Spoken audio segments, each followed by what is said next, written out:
Bruce, how does coconut oil affect heart disease? And are there some studies out there, some scientific studies out there? One of the big factors of confusion with coconut oil is that people think that it promotes heart disease because it's saturated fat content. Now, as we discussed earlier, the saturated fat in coconut oil is different from the saturated fat in meats or in other vegetable oils. It's a medium chain fatty acid that actually protects against heart disease. And if you go to populations around the world that have a high coconut oil consumption, you find that their heart disease rates are much lower. In fact, those people with the highest coconut oil consumption have the lowest heart disease rates in the world.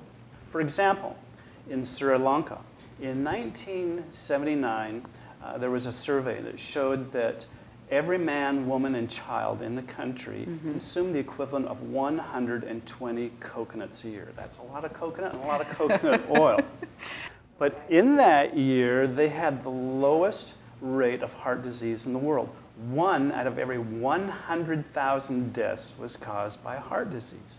Now compare that to America. At the same time, nearly half of the deaths were heart-related. And we don't eat hardly any coconut at all. No, we don't.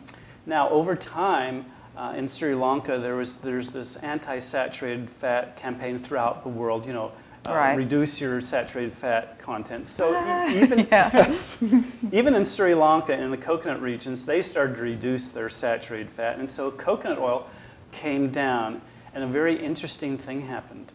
They replaced their coconut oil with polyunsaturated vegetable oils and margarines and things. And as coconut oil consumption came down, heart disease went up. Just the opposite of what, they thought would happen. It was that apparent. It was that apparent. In the coconut growing regions of India, the same thing happened. They were told to stop eating coconut oil because it's a saturated fat. Within 10 years, the heart disease rate tripled. And those are scientific studies. Right, these are studies, published studies. Plus you're dealing with people's cultures too.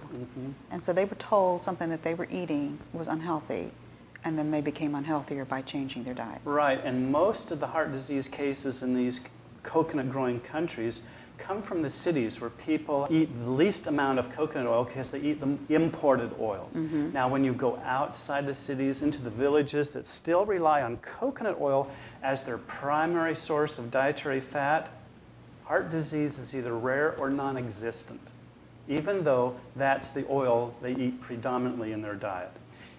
And they've done studies on these people, and even the people, the oldest people of the population, live to be nearly 100 years old, who have been eating coconut oil almost every day of their lives. They study these people and they have no evidence of heart disease. They do not have high blood pressure, they have no clogging in the arteries, yet they've been eating coconut oil for nearly 100 years and it has caused them no problem whatsoever. Thank you, Bruce.